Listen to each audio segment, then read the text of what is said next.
All right, the next section we're going to do here is later amendments. So we know that the first 10 amendments to the Constitution were passed 2 years after the Constitution was signed, and there was an agreement made, and the states said, look, we need a Bill of Rights. The framers of the Constitution said, look, I will get you, I promise. And they did, right? They kept their word. And they came up with 12 at first. Only 10 passed, okay?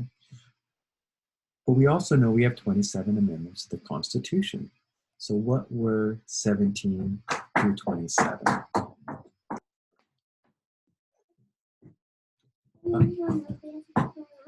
Yes. Well, 17 through 27, 11 to 27 deal with some huge issues in this country, including ending slavery, voting rights and citizen rights for women, slaves, and electing senators. So I have another share here for you guys. I'll get to.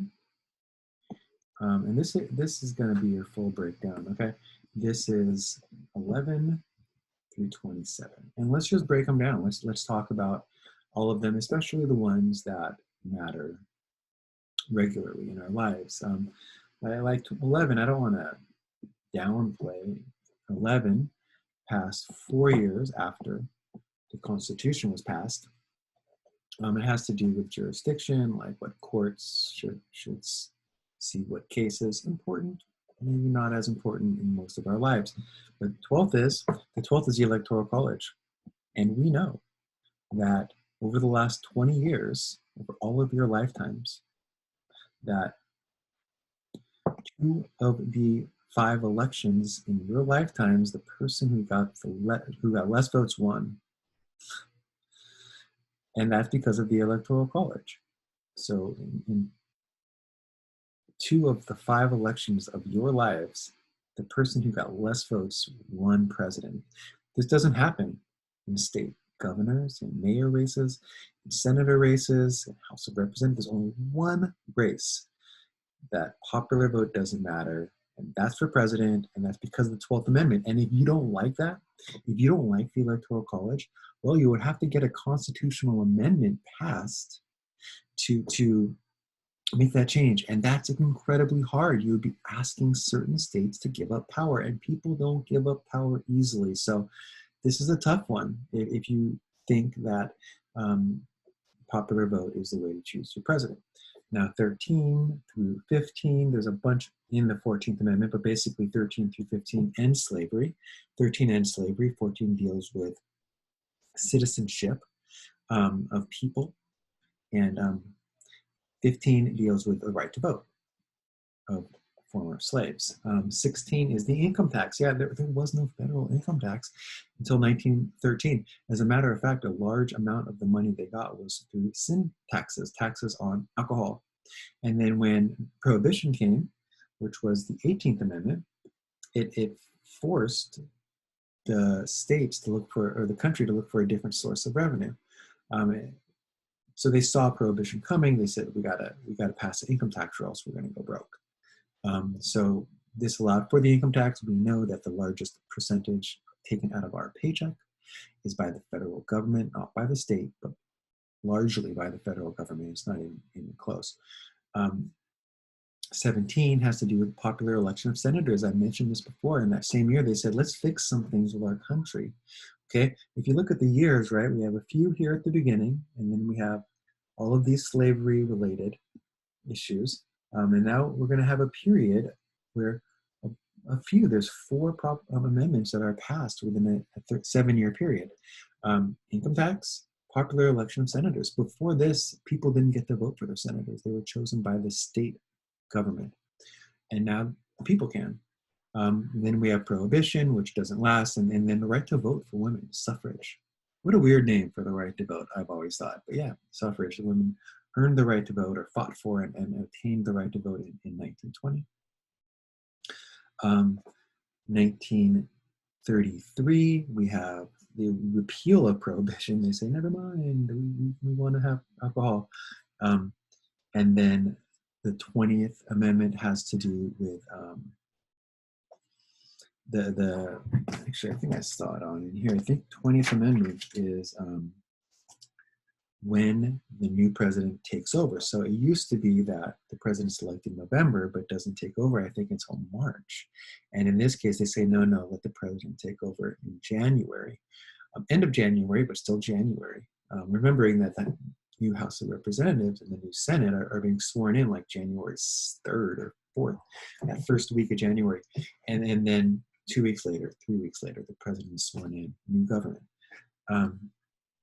After FDR he got elected 4 times, although he really only served 3. He died pretty close to immediately after his 4th election victory. They outlawed 4-term presidents, and they made a law that was passed that says this is how you can only do 2 terms as president. And there was something about vice president where, like, okay, so if you're a vice president and you take over halfway through the president's term, you can actually do those 2 years plus 2 more 4 years. So the most now is 10.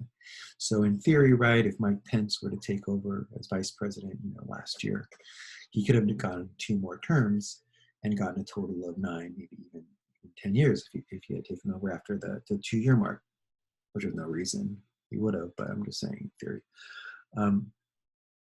The 23rd Amendment is the right to vote for the people of Washington, D.C. You guys know there's 500,000 people who live in Washington, D.C.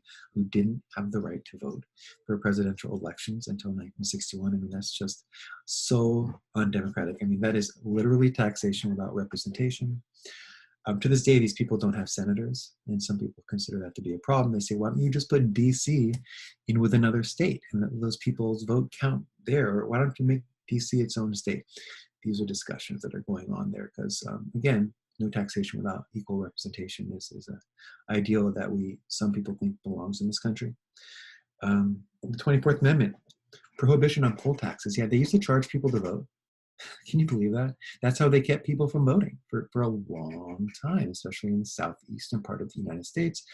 They would say you have to have money to vote. You got to pay that money. And some people say that even today, that like requiring a ID to vote is a poll tax because it costs like $20 or something. Plus you got to like go get the ID. There's still a lot of people alive that were born